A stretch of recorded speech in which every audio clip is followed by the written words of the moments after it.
Assalamualaikum warahmatullahi wabarakatuh. Salam Gung Mania, salam sejahtera untuk kita semua. Kembali lagi dengan NBF Ngawi, bahas seputaran peternakan perkutut, khususnya lokal warna. Dengan harapan saya pribadi, semoga video saya bisa membantu teman-teman dalam beternak perkutut lokal warna, khususnya bagi pemula. Kalau yang senior, saya paham sudah mahir dari saya, sudah lebih bagus dari saya. Ini saya buat khusus pemula yang belum begitu lama beternak perkutut ataupun mau beternak perkutut.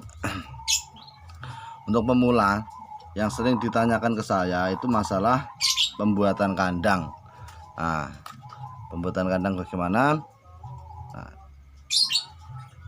Yang tadi tanyakan biasanya bagusan mana, kandang ternak hulu ataupun kayu. Nah, itu sering ditanyakan ke saya. Bagusan mana Mas pembuatan kandang hulu dan kayu? Sepengalaman saya juga pakai hulu juga pakai kayu. Itu tergantung pribadi kita sendiri sebenarnya. Kalau kita pakainya hulu, nah ya, ini saya bahas hulu dulu. Hulu seperti kandang saya di depan ini. Nah, itu saya namakan hulu. Kalau teman mengatakan apa nggak paham.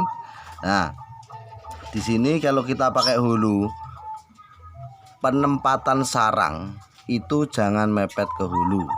Ya, saya ulang lagi, penempatan sarang perkutut susuane jangan mepet hulu. Walaupun kita pakai hulu, kita usahakan pemasangan sarang dari bambu ataupun kawat untuk mengaitkan sarang tersebut dan jauhkan dari hulu. Misalnya di tengah pangkringan ataupun yang lainnya. Nanti saya kasih gambarnya. Ya, itu saran saya kalau pakai hulu. Nah, ini gunanya apa, Mas?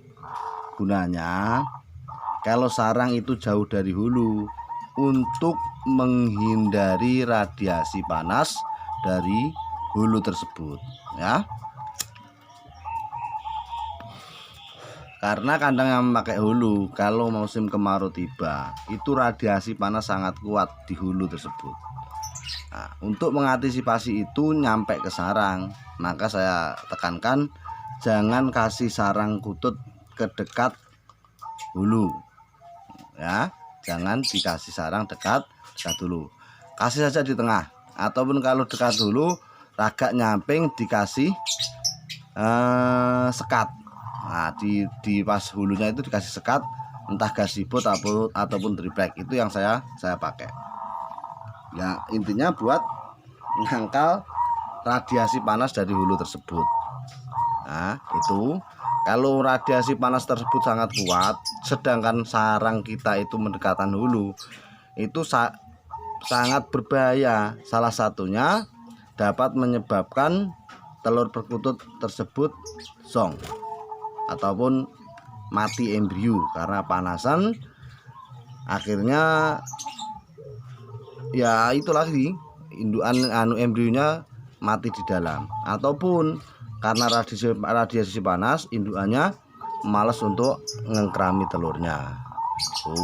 Itu alasannya kenapa telur zong ataupun telur embrio mati, karena radiasi panas yang sangat kuat mepet ke sarang tersebut. Tapi tempat saya jadi, Mas, ya mungkin ada tempat-teman yang jadi, tetapi saran saya lebih baik ditaruh jauhkan dari hulu. Itu untuk antisipasi indukan tersebut kena radiasi dari hulu tersebut. Nah, itu kalau pakai hulu, ya. Paham ya? Yang terbaik yang mana itu terserah kita saja. Kalau saya, yang jelas kalau pemakaian hulu, usahakan sarang tersebut jauh dari hulu. Kalau saya sudah terlanjur, Mas, ya nggih monggo mboten napa-napa. Tidak apa-apa. Selama itu baik buat kutut Anda, itu ya monggo-monggo. Senyaman Anda saja ternak. Ini saya cuma mengasih solusi kalau buat pemula yang mau membuat kandang, usahakan sarang di tengah, jangan mepet hulu. Itu untuk menghindari radiasi panas dari hulu tersebut ketika indukan kita sudah mulai produksi. Yang kedua, pakai kayu. Nah, yang kedua pakai kayu. Kalau saya pakai kayu lebih aman, karena apa? Kalau kita pakai kayu, kita nempelinya kan bisa mepet ke kayu tersebut tanpa was-was terhadap radiasi. Karena apa? Kayu tidak bisa menyerap panas. Dia tidak mungkin akan kayu tersebut sampai panas kalau kena sinar matahari. Paling cuma nggak panas, namanya kayu kena sinar kan, apalagi kayu pas tempat susu tersebut nggak kena panas. Nggak mungkin radiasi kandang bawah kena sinar matahari terus naik ke atas, kan nggak mungkin. Kalau hulu mungkin, yang kena panas bawah radiasi ke atas itu mungkin, karena dia sejenis besi ya. Dan usahakan lagi kalau pakai kayu dan gentengnya itu asbes maupun seng, jangan terlalu atas. Memasang susu itu jangan terlalu atas, minimal jarak 25 cm dari atap. 25 cm dari atap. Itu untuk apa? Untuk menangkal radiasi panas dari seng ataupun asbes tersebut. Kalau terlalu atas itu nanti pun ya kita bisa ngecek lah ya, ketika kemarau. Kalau musim hujan nggak begitu kerasa, tapi kalau musim kemarau itu sangat terasa. Coba ketika musim kemarau tangan Anda itu Anda kasih di samping ataupun atas sarang perkutut. Nah, itu kalau panasnya itu kuat, tangan kita saja nggak kuat, berarti itu kurang bagus untuk penempatan sarang. Harus diperbaiki supaya hasil bisa maksimal. Tapi kalau diterusin biasanya bukan kepastian, namanya ini teori. Kalau terlalu panas, terlalu dekat dengan atap, apalagi atap kita seng, itu nanti angkremnya kutut pun juga tidak akan nyaman, karena dia tidak betah angkrem. Posisi angkrem panasnya kuat. Nah, kemarin saya bilang seperti ini pun teman ada yang bilang juga, tuh Mas, di alam itu nyatanya posisi angkrem di bawah terik matahari pun jadi beda, Mas. Ini di kandang ternak dengan ketinggian dari tanah tidak seberapa, satu. Kedua, sirkulasi angin yang kurang mumpuni. Kalau di alam itu perkutut sudah buat sarang sesuai feeling yang dia punya, dan itu yang terbaik buat dia. Kalau di sarang ternak itu dia membuat sarang karena kemauan manusia, kita tempatkan salah satu sudut kan gitu. Jadi ini bedanya, jangan disamakan pada perkutut di liar ya. Itu yang bisa saya berikan buat teman-teman yang bertanya kemarin, bagusan mana hulu dengan kayu. Bagi saya semuanya bagus, tergantung kita saja yang menempatkan atau membuat atau merancang kandang tersebut senyaman mungkin buat perkutut kita.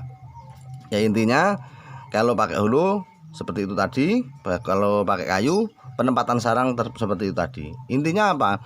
Intinya kenyamanan kutut tersebut itu tergantung sarang yang Anda kasih di kandang ternak. Jadi sangat penentu lah sarang itu. Jadi penempatan sarang itu sangat menentukan produktivitas kutut tersebut.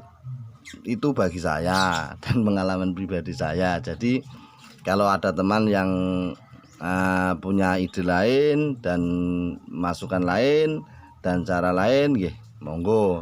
Ini hanya sebatas pengalaman yang saya miliki, saya lakukan di kandang ternak saya. Nah, itu yang biasa saya berikan, saya masukkan. Ini saya kasih contoh penempatan sarang di kandang hulu ya. Ini kandang legendaris saya, kandang yang saya buat tahun awal 2018. Nah, penempatan sarang di tengah, kelihatan ya, di tengah, tidak di samping. Ini yang saya pakai. Sarangnya di tengah. Ini posisi mau angkrem lagi. Ini posisi anak jamak turun.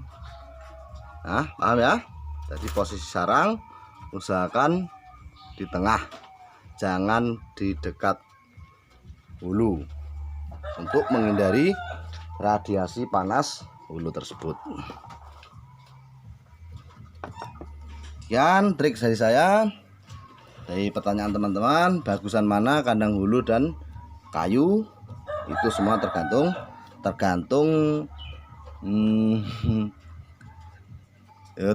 kita saja suka yang mana gitu ya.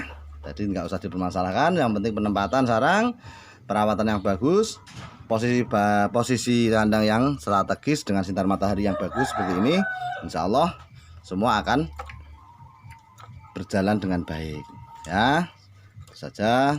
Kalau Anda suka dan video saya bermanfaat buat Anda, jangan lupa untuk dukung channel saya dengan cara klik like dan subscribe di bawah. Kalau ada pertanyaan monggo di kolom-kolom komentar, kita sharing, kita belajar bersama, tidak ada menggurui ataupun lain-lain. Kita cuma di sini belajar bersama demi kemajuan peternakan kita bersama. Sekian dari saya, salam dari HNPF Ngawi, ngikutut sopoy patut.